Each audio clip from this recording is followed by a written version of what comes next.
দুনিয়াতে কেউ আপন হয় না। যে বউ আপন 2 ঘন্টা আপন থাকেতে 4 ঘন্টা ঝগড়া করে, আসে না নেই? যে ছেলে আপন সে 2 ঘন্টা কথা শুনে তো 4 ঘন্টা কথা শুনে না, ঠিক না বেঠিক? যে ভাই আপন সে ভাই 2 ঘন্টা আপন আর 2 ঘন্টা পর। যে বাবা আপন, মা আপন, সেও দেখা যাচ্ছে আরেক ভাইয়ের কথা শুনে পর হয়ে যায়, হয় না? হয় না হাজেরিন? দুনিয়াতে কেউ 16 আনা আপন হয় না।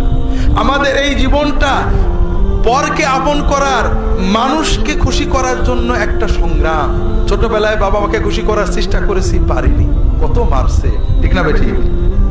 বড় হয়ে বান্ধবীদের বন্ধুদের খুশি করার চেষ্টা করছি, থাকেনি, ঠিক না বেঠিক? বিয়ে করে বউকে স্বামীকে খুশি করার চেষ্টা করেছি, 16 আনা কখনোই হয়নি, ঠিক না বেঠিক? কর্মক্ষেত্রে, জীবনে, সব জায়গায় আমরা 12 আনা ব্যর্থ। একজনই আছেন যাকে আপন করলে তিনি কখনো পর হন না। কে?